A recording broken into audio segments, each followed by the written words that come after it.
Ayo berinvestasi akhirat, bangun rumahmu di surganya. Sempurnakanlah ibadah Anda dengan beramal jariah yang pahalanya tidak terputus hingga akhir kiamat.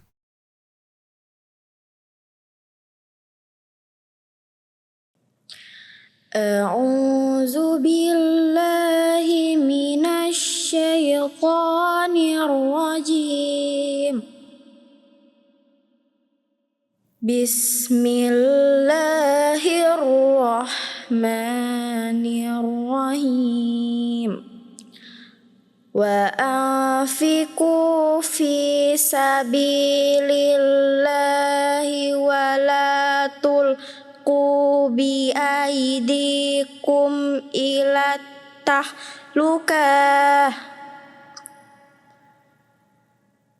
Wa ahsinu innallaha yuhibbul muhsinin.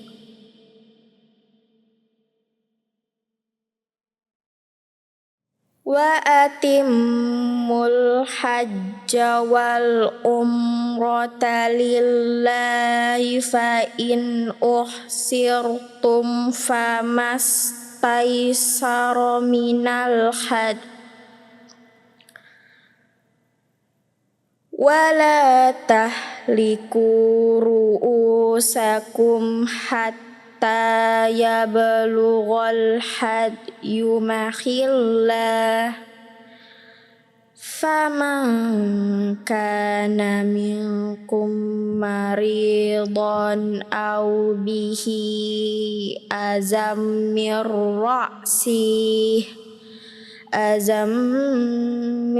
ra'sihi fa fidyatum min siyamin aw sadaqatin aw nusukin fa iza amintum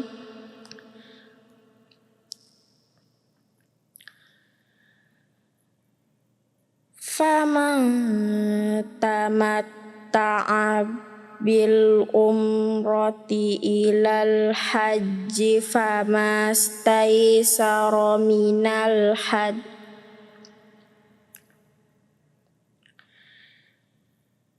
Faman lam yajid fasiyamu salasati ayyamin fil hajji wa sab'atin iza raja'tum tilka asyaratun kamilah. Zalika liman lam yakun ahluhu hadiril masjidil haram. Wattaqullaha wa'lamu annallaha syadidul iqab.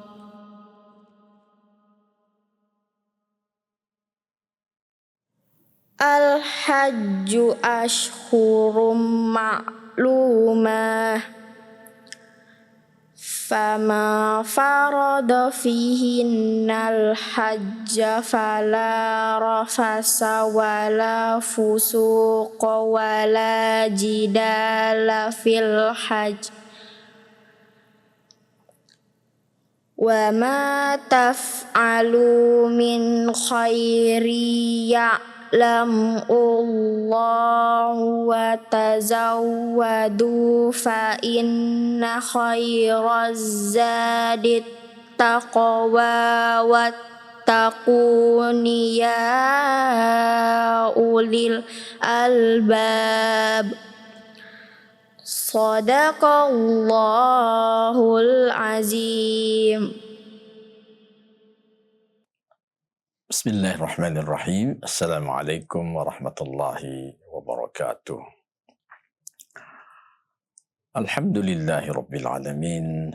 Wassalatu wassalamu ala ashrafil anbiya'i wal mursalin. Wa ala alihi wa ashabihi wa man tabi'ahum bi ihsanin ila yaumiddin. Ashhadu an la ilaha illallah wahdahu la syarika lah wa ashhadu anna Muhammadan abduhu wa rasuluh. Kaum muslimin dan muslimat, para pemirsa yang dirahmati dan dimuliakan Allah Subhanahu wa taala. Alhamdulillah, dengan izin Allah Subhanahu wa taala kembali kita bisa bertemu dalam kegiatan rutinitas kita, kajian tafsir Al-Qurtubi. Para pemirsa yang dirahmati Allah, kita akan lanjutkan bacaan dan bahasan kita masih di surah Al-Baqarah. Sekarang ayat yang ke-195 sampai dengan 197. Di ayat yang ke-195 Allah Subhanahu wa taala berfirman, A'udzu billahi minasyaitonir rajim. Wa anfiqu fi sabilillah wa la tulqu bi aydikum ila tahlukah wa ahsinu innallaha yuhibbul muhsinin. Dan berinfaklah kalian di jalan Allah, dan jangan campakkan tangan-tangan kalian ke dalam kebinasaan. Dan berbuat baiklah. Innallaha yuhibbul muhsinin. Sesungguhnya Allah mencintai orang-orang yang berbuat baik. Para hadirin, kaum muslimin, muslimat yang dirahmati Allah. Ini salah satu dari sekian banyak perintah Allah Subhanahu wa taala yang berkaitan dengan infak fi sabilillah. Di ayat sebelumnya berbicara tentang berperang di jalan Allah Subhanahu wa taala. Tentu dalam berperang di jalan Allah Subhanahu wa taala perlu sokongan-sokongan dana. Dan itulah sebabnya Allah Subhanahu wa taala memerintahkan agar menyokong peperangan itu dengan materi, sehingga tentu di dalam sokongan materi itu banyak melahirkan kemaslahatan. Karenanya jemaah yang dirahmati Allah, bahwa fisabilillah, di jalan Allah, tentu sebahagian besar dari ulama kita menyatakan fisabilillah ini erat kaitannya dengan masalah peperangan, atau kalau di sebuah negara, di situ adalah negara yang aman, maka fisabilillah bisa dimaknai dengan amal usaha yang secara keseluruhannya dinikmati oleh banyak kaum muslimin, meningkatkan keimanan dan ketakwaan kaum muslimin kepada Allah Subhanahu wa taala. Wa anfiqu fi sabilillah, yakni tasaddaqu ya ahlal maisarah fi sabilillah. Yang dimaksudkan adalah bersedekahlah kalian, hai ahlal maisarah, wahai yang punya kemampuan, fi sabilillah, untuk menunjang perjuangan di jalan Allah, yakni fi ta'atillah, dalam ketaatan kepada Allah Subhanahu wa taala. Wala tulku bi aidikum ila tahluka, yakni la tumsiku bi aidikum anis sadaqah fatuhliku. Wa hadha qala Muqatil.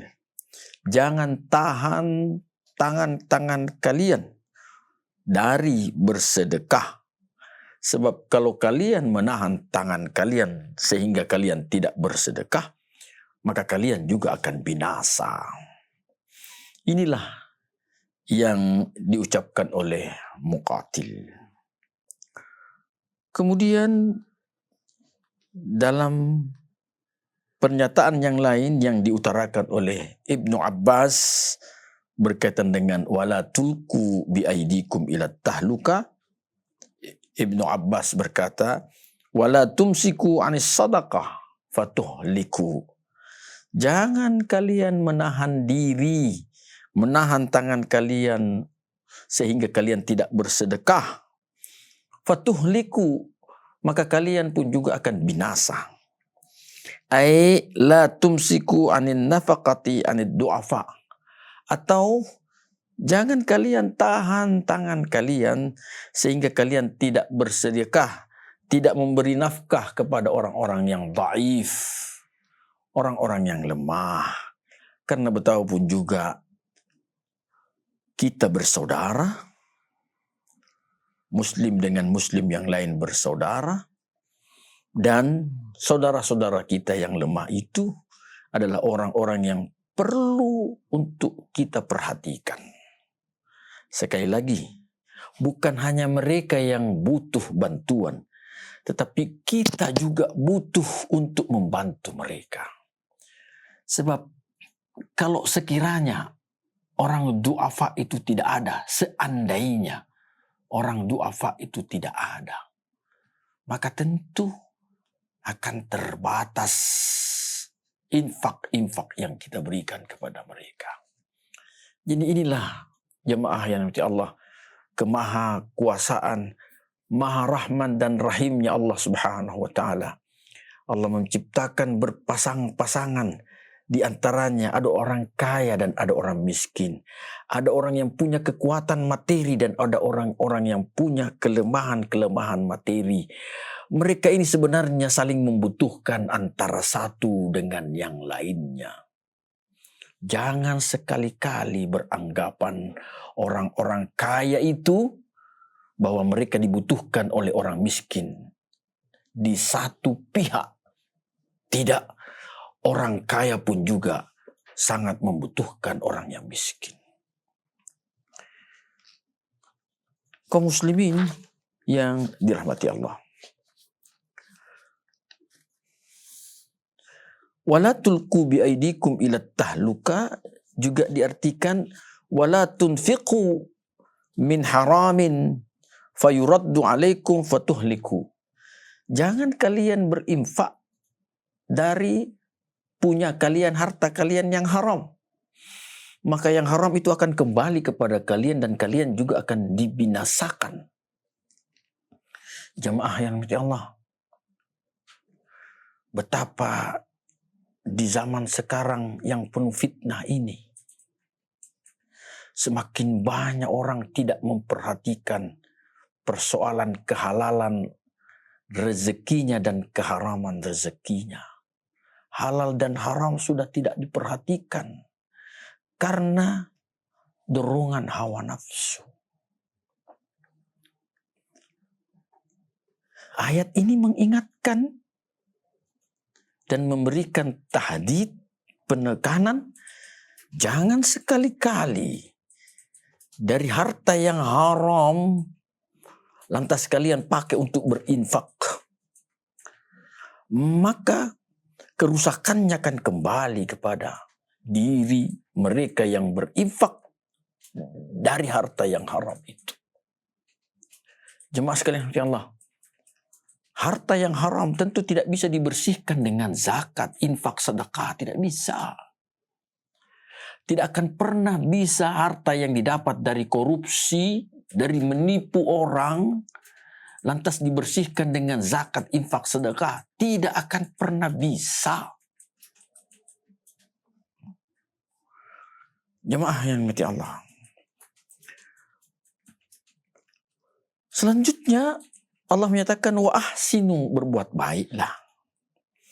Innallaha yuhibbul muhsinin. Karena sesungguhnya Allah Subhanahu wa taala mencintai orang-orang yang berbuat baik. ada persoalan yang berkaitan dengan kebutuhan keluarga kita. Berinfak sebuah keniscayaan, tetapi jangan melupakan tentang kebutuhan keluarga kita. Jemaah yang dirahmati Allah. Selanjutnya, di ayat yang ke-196, Allah Subhanahu wa taala menyatakan wa atimmul hajja wal umrata lillah, dan sempurnakanlah haji dan umrah itu benar-benar hanya karena Allah. Fa in uhsirtum famastaysara minal hadi, maka jika kalian terkepung, kalian terhalang oleh musuh, maka carilah apa yang mudah dari hewan sembelihan itu. Wala tahliqu ru'usakum hatta yablughal hadyu mahillah, dan jangan kalian mencukur rambut-rambut kalian hingga hewan sembelihan itu sampai di tempat penyembelihannya. Faman kana minkum maridan aw bihi adam min ra'sih, maka barang siapa di antara kalian yang sakit atau ada gangguan penyakit di kepalanya, fafidyatum min siyamin aw sadaqatin aw nusuk, sehingga dia tidak bisa bercukur, maka hendaknya dia berfidyah, dia tebus dengan berpuasa, atau dia bersedekah, atau dia melakukan penyembelihan hewan. Fa idza amintum faman tamatta'a bil umrati ilal hajji famastaysara minal hadi. Jika kalian dalam keadaan aman, maka silahkanlah kalian bertamattu' dengan mendahulukan umrah, baru setelah haji, dan kalian mencari hewan sembelihan yang mudah. Faman lam yajid, kalau sekiranya dia tidak mampu, tidak mendapati hewan sembelihan itu, fasiyamu thalathati ayyamin fil hajj wa sab'atin idza raja'tum, maka hendaklah dia berpuasa di masa haji itu sebanyak 7 hari, 3 hari di masa haji, hendaklah dia berpuasa selama 3 hari di masa haji itu, wa sab'atin idza raja'tum, dan selanjutnya 7 hari jika sudah kembali ke daerah asal. Tilka asyaratun kamilah, itulah 10 yang sempurna. Dzalika liman lam yakun ahluhu hadiril masjidil haram, yang demikian itu bagi mereka yang tidak bermukim di sekitar Masjidil Haram. Wattaqullah wa'lamu annallaha syadidul iqab. Bertakwalah kepada Allah dan ketahuilah bahwasanya Allah itu maha keras pembalasannya. Kaum muslimin muslimat yang dirahmati Allah, inilah salah satu ayat yang mengingatkan tentang pentingnya untuk memperhatikan kesempurnaan dari ibadah haji. Jadi jemaah sekalian yang Allah, Allah mengawali ayat ini dengan wa atimmul hajja wal umrata lillah. Sempurnakanlah haji dan umrah itu hanya karena Allah. Lillah, hanya karena Allah, itu 2. Yang pertama bahwa hendaknya niat haji dan umrah benar-benar karena Allah Subhanahu wa taala. Bukan karena mau dibilang, bukan karena mau dipuji, bukan karena mau melancong.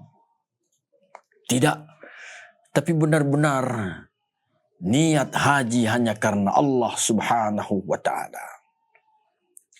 Yang kedua, jemaah sekalian, lillah itu menekankan bahwa seluruh manasik haji yang dilakukan oleh mereka yang berhaji harus sesuai dengan tuntunan dari Rasulullah sallallahu alaihi wasallam. Itu sebabnya Rasulullah menyatakan, khudhu anni manasikakum. Ambillah dariku manasik kalian. Manasik yang dimaksudkan adalah tata cara beribadah haji. Jadi tak boleh ada haji karena urusan perasaan sehingga tuntunan diabaikan. Tuntunan Rasulullah diabaikan karena perasaan. Tidak boleh orang beribadah haji karena pesan-pesan nenek moyang sehingga melanggar tuntunan Rasulullah sallallahu alaihi wasallam. Jemaah yang dirahmati Allah.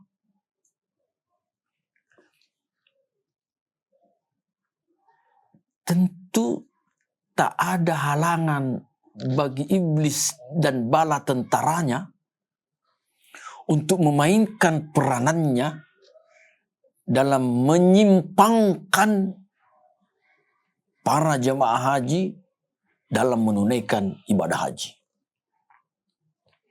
Sangat disayangkan kalau ada jemaah haji yang masih melakukan perbuatan-perbuatan yang menjurus kepada syirkum billah, syirik kepada Allah Subhanahu wa taala dalam rangkaian ibadah hajinya.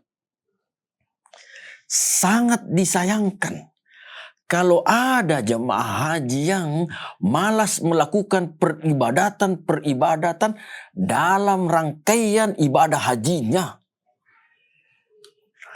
Sangat disayangkan kalau ada jemaah haji yang akhlak buruknya belum dibersihkan ketika akan menunaikan ibadah haji. Itulah sebabnya sehingga sering kita mendengar ada cerita-cerita miris yang Allah langsung berikan kepada mereka yang menunaikan ibadah haji karena ada kesombongan dalam hati atau ada celaan-celaan terhadap orang lain. Allah langsung buktikan pembalasannya di sana. Jemaah yang rahmati Allah. Sekali lagi, wa atimmul hajja wal umrata lillah, hanya karena Allah Subhanahu wa taala. Niat diperbaiki lillah. Yang kedua, bahwa manasik kita harus sesuai dengan tuntunan Rasulullah sallallahu alaihi wasallam. Tuntunan dari Allah Subhanahu wa taala dan dari Rasulullah sallallahu alaihi wasallam. Nanti kita akan mendapatkan ayat-ayat maupun hadis yang menjelaskan apa-apa saja manasik haji yang dijelaskan oleh Allah dan oleh Rasulullah sallallahu alaihi wasallam.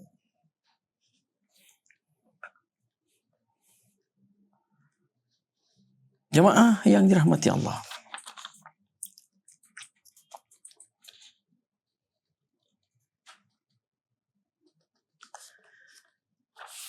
Tentang persoalan mereka yang mendapatkan musibah dalam beribadah haji sehingga dia tidak bisa melakukan manasik dengan sempurna. Di sini dijelaskan di antara musibah itu bahwa dia tidak bisa bercukur karena ada gangguan di kepalanya atau dia sakit, maka tentu ada hal-hal yang mesti dilakukan sebagai penutup dari ketidaksempurnaan yang dialami tadi dalam menunaikan ibadah haji. Ya, dan fidyah itu dijelaskan oleh Allah Subhanahu wa taala. Min siyamin, dia harus berpuasa, au sadaqatin, atau dia bersedekah, au nusuk, atau dia melakukan penyembelihan hewan. Ya. Kemudian yang kedua tentang ibadah haji tamattu maupun didahulukan tamattu baru haji, maka ini sudah dijelaskan oleh Allah Subhanahu wa taala. Bagi yang melakukan ibadah mendahulukan tamattu, maka konsekuensinya dia harus dam. Dia harus dam. Bagi mereka yang mendahulukan haji, maka tentu tak ada kewajiban dam. Ya. Kemudian bagi mereka yang harus berkurban atau dia tidak bisa menyembelih dam, hewan, karena ketidakmampuan materinya, maka konsekuensinya dia harus berpuasa 10 hari. 3 hari di masa haji dan 7 hari setelah balik ke daerah asal masing-masing. Jemaah yang dirahmati Allah. Tentang haji mabrur ini dijelaskan oleh Rasulullah SAW. Beliau Rasul menyatakan, Al-hajjul mabruru laisa lahu jaza illal jannah. Haji mabrur tak ada balasan yang cocok dengan mereka kecuali hanya surga semata. Namun dalam kitab Minhajus Shalihin di situ dijelaskan bahwa al-mabruru, yang dimaksud dengan al-mabrur adalah alladzi la yartaqibu fihi ma'siyatan, yaitu orang yang tidak melakukan kemaksiatan baik di dalam rangkaian ibadah haji maupun setelah balik kembali ke negeri asal. Jadi dalam beribadah haji, apa yang dinyatakan oleh Allah, fala rafatha wala fusuqa wala jidala fil hajj, itu hendaknya diperhatikan. Bagi mereka yang sebelum haji ada kebiasaan buruknya, maka setelah kembali dari ibadah haji, hendaknya kebiasaan buruknya itu berganti dengan kebiasaan yang bagus. Misalnya jemaah sekalian, ada orang yang ketika belum berhaji, dia malas sholat berjamaah. Lantas dia menunaikan ibadah haji. Maka selayaknya di sana, baik di Makkah maupun di Madinah, dia harus berjuang untuk rajin berjamaah. Di Masjidil Haram maupun di Masjid Nabawi. Jangan sekali-kali ada prinsip bahwa sama saja saya sholat di hotel dengan sholat di Masjidil Haram. Apatah lagi mereka yang memang sering terlambat sholat. Apakah karena banyak beristirahat atau banyak berjalan? Jemaah yang dirahmati Allah, sampai-sampai Rasulullah SAW memberikan kabar gembira, 1 rakaat di Masjidil Haram sama dengan 100.000 rakaat di selain Masjidil Haram.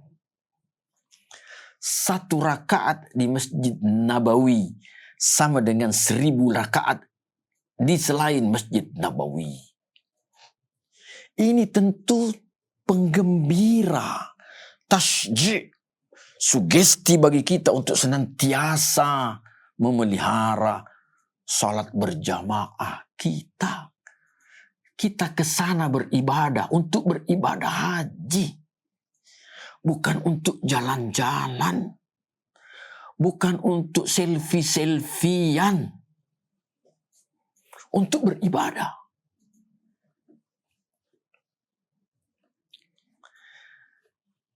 Kalau sekiranya yang tadi yang malas beribadah, malas sholat berjamaah, setelah selesai dia berhaji, dia kembali ke tanah air dalam keadaan sudah rajin sholat berjamaah, yakinlah bahwa hajinya insya Allah mabrur.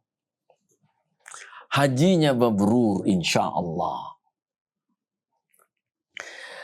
Tetapi kalau sekiranya dia balik ke tanah air setelah pulang dari ibadah haji, dalam waktu beberapa hari kembali dia malas sholat berjamaah sebagaimana kebiasaannya dahulu kala, maka tentu kemabrurannya dipertanyakan.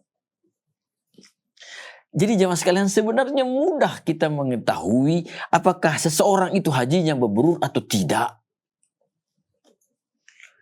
Kalau ada peningkatan kualitas dan kuantitas ibadah setelah balik haji, yakin bahwa dia mabrur. Tapi kalau dia sama seperti dulu-dulu saja, maka tentu tidak mabrur. Jadi al-mabruru menurut Syekh Izzuddin Baliq dalam kitab Minhajus Salihin, beliau menyatakan al-mabruru alladhi la yartakibu fihi ma'siyatan. Yang mabrur itu adalah yang tidak mengulangi kemaksiatannya. Apa itu maksiat? Pembangkangannya kepada Allah Subhanahu wa taala. Durhaka kepada Allah Subhanahu wa taala. Jemaah yang dirahmati Allah. Adapun mengenai firman Allah yang menyatakan fa in uhsirtum famastaysara minal hadi. Kalau kalian terkepung atau terhalang, maka hewan sembelihan mana saja yang mudah untuk didapat. Kalimat ini fa in uhsirtum famastaysara minal hadi ada dua pendapat. Yang pertama, qala Alqamah wa Umrah bin Zubair wa ghairihima huwa al-maradu lal adu. Yang dimaksud dengan fa in uhsirtum famastaysara minal hadi, uhsirtum yang dimaksud adalah al-marad. Kalian sakit. Kalian sakit. Lal adu, bukan karena musuh, ada serangan musuh atau ada hal-hal yang tidak aman. Tapi sakit. Karena sebab sakit sehingga kalian kurang bebas. Ya, maka carilah apa yang mudah dari hewan sembelihan itu. Nah. Wakilah dan pendapat yang kedua menyatakan al-adu khassah. Yang dimaksudkan adalah memang spesifik, yaitu al-adu. Musuh. Musuh yang mengepung. Musuh yang tidak memberikan peluang untuk bisa melakukan ibadah dengan sebebas-bebasnya. Maka keterbatasan inilah yang menyebabkan bolehnya jemaah haji itu mencari hewan sembelihan yang mudah didapat. Jemaah yang dirahmati Allah, ya, tentu kedua hal ini ya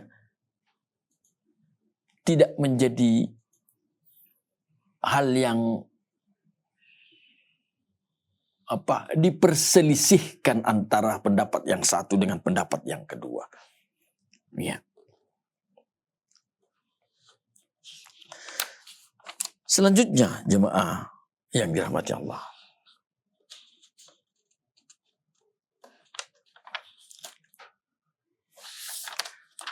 Pada ayat yang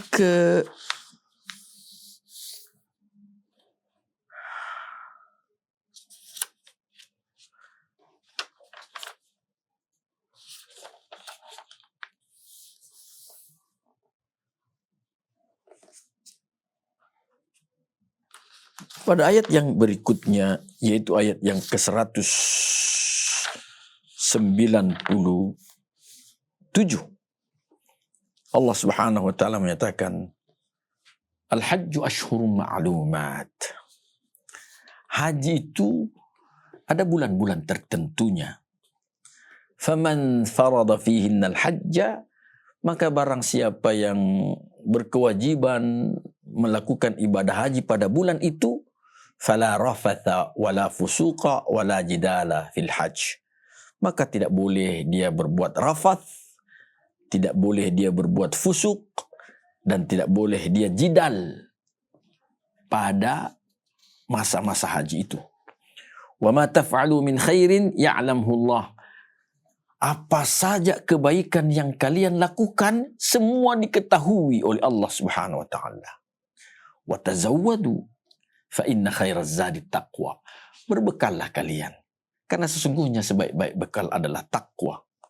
Wattaquni ya ulil albab. Bertakwalah kepadaku. Kata Allah, bertakwalah kepadaku, wahai ulil albab. Jemaah yang dirahmati Allah, apa saja bulan-bulan haji itu?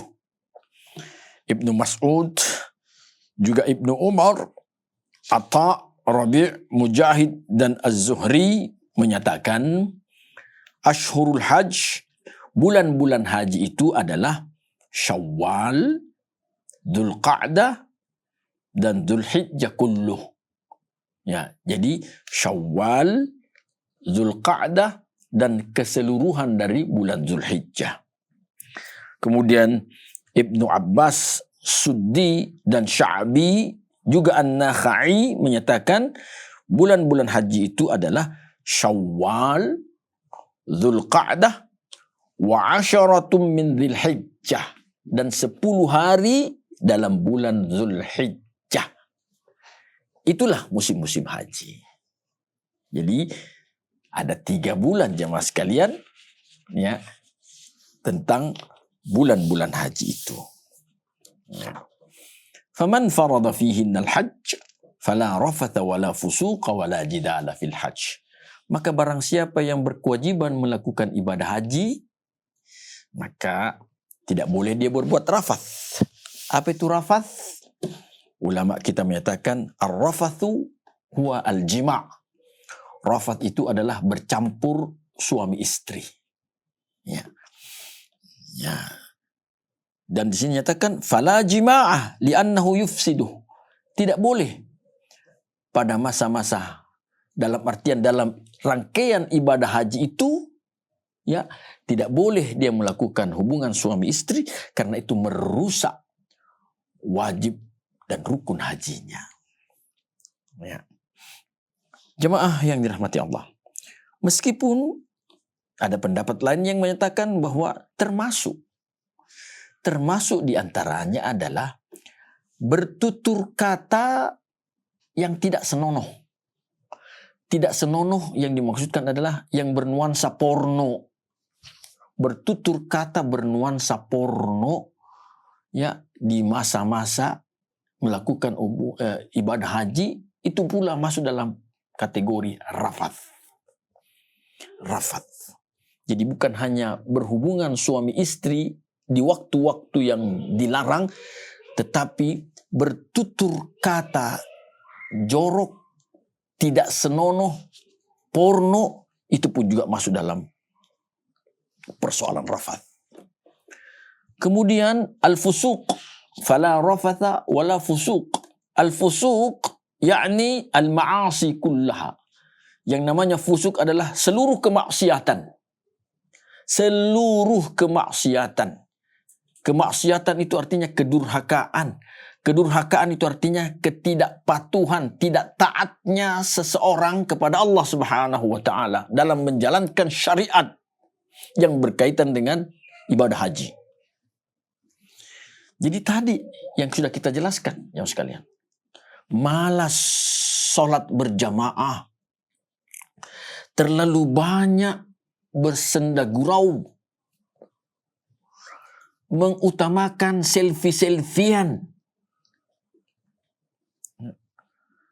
dan lain-lain sebagainya. Ditemukan bahwa ada orang yang lebih suka jalan-jalan daripada memperhatikan waktu-waktu sholat berjamaah. Sangat mengherankan. Lebih suka jalan-jalan mencari sesuatu atau melihat sesuatu daripada memperhatikan waktu-waktu sholat berjamaah. Ya. Sementara sahabat yang lain menyatakan bahwa yang dimaksud dengan al-fusuq yakni qatlus saidi, ya, membunuh hewan buruan, ya, wa qassuz zafri, ya, menggunting, memotong kuku, Wa akhdhu sya'r, juga menggugurkan dengan sengaja rambut di masa-masa yang semua itu masih terlarang di masa itu. Ya, masih terlarang. Jadi tidak boleh. Ada waktu-waktu di mana seseorang dilarang untuk berburu, dilarang menggunting kuku, dilarang mencukur rambut atau kumis. Ada waktu-waktu tertentunya. Ketika waktu tertentu itu sudah berlalu, maka dipersilahkan. Ya. Kemudian berkata Ibnu Zaid dan Malik, yang dimaksud al-fusuq adalah adzabhu lil asnam, menyembelih hewan untuk dipersembahkan kepada patung-patung. Kemudian Dhahhak berkata al-fusuq, yang dimaksud dengan al-fusuq adalah at-tanabuzu bil alqab, panggil memanggil dengan gelar-gelar buruk. Ada nama seseorang, namanya bagus, tapi dipanggil, ada gelarnya, dipanggil dengan gelar-gelar yang buruk. Maka ini juga masuk dalam fusuk. Ya. Jadi jamaah sekalian, segala sesuatu yang bertentangan dengan yang dilarang oleh Allah Subhanahu wa taala, itulah fusuk. Jami'ul ma'asi, semua kemaksiatan, itulah fusuk. Fala rafatha wala fusuqa wala jidala fil hajj. Wa ma taf'alu min khairin ya'lamuhu Allah. Apa saja kebaikan yang kalian lakukan, semua diketahui oleh Allah Subhanahu wa taala. Tentu mafhum mukhalafahnya, jemaah sekalian, bahwa kita juga memahami apa-apa saja kejelekan yang kita lakukan, semua juga diketahui oleh Allah Subhanahu wa taala. Tetapi ayat ini mendahulukan, mengutamakan kebaikan. Wa ma taf'alu min khairin ya'lamuhu Allah. Apa saja kebaikan yang kalian lakukan, semua diketahui oleh Allah. Apakah itu tasbih, sedekah, dan perbuatan-perbuatan baik yang lain. Tentu banyak yang bisa kita lakukan, kebaikan-kebaikan di situ. Semuanya diketahui oleh Allah Subhanahu wa taala. Karenanya Allah menyambung, wa tazawwadu, berbekallah kalian, fa inna khairaz zadi taqwa. Sebaik-baik bekal adalah takwa. Mumpung kalian berada di dua tempat suci, dua tempat yang diberkahi oleh Allah Subhanahu wa taala, di mana ibadah dilipat gandakan, berlipat-lipat ganda, maka lakukanlah kebaikan-kebaikan di situ. Jangan peluang ini diabaikan, jangan kita lalai.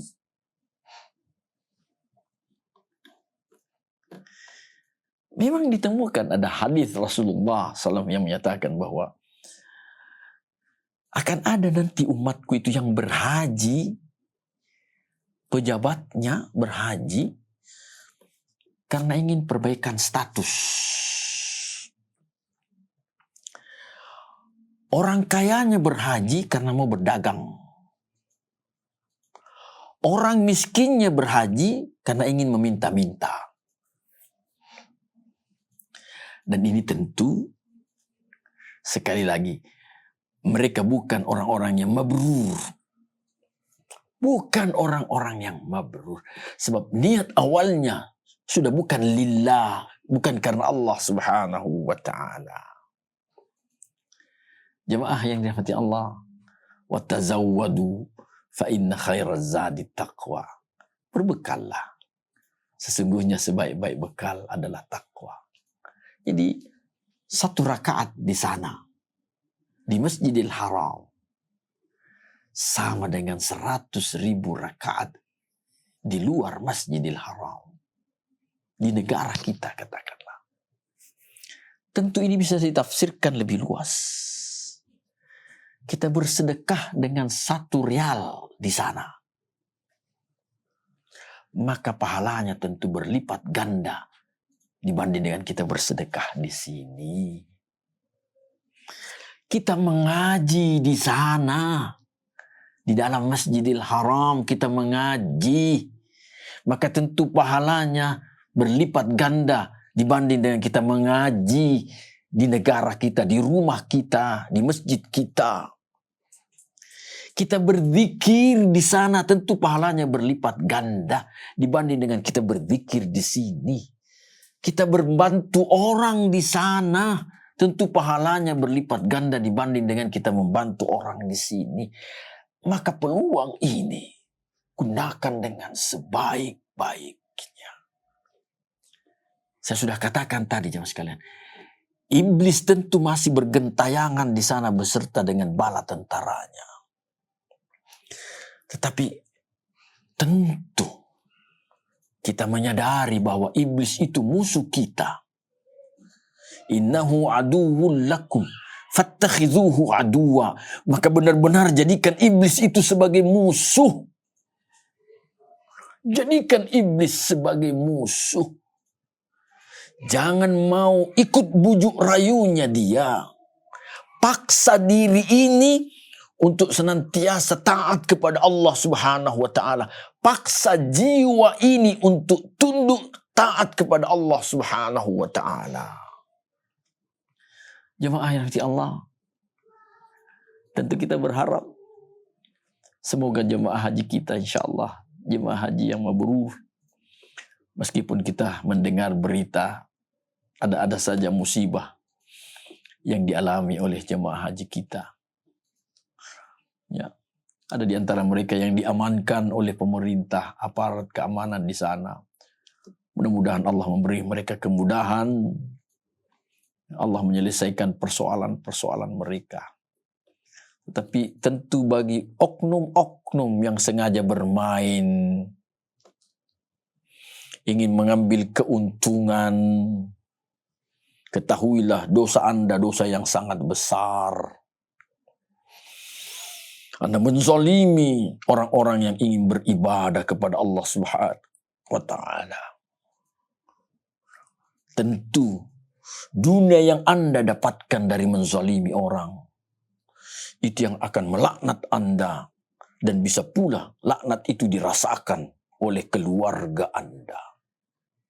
Berhati-hatilah. Jauhi. Dan bagi jemaah yang sudah melakukan upaya-upaya untuk bisa menunaikan ibadah haji, ada niat dan niatnya sudah direalisasikan dengan tabanas haji. Mudah-mudahan Allah memberikan kemudahan-kemudahan sehingga bisa menunaikan haji dengan sesegera mungkin insya Allah. Dan tentu tetap kita ini waspada, ya, sebab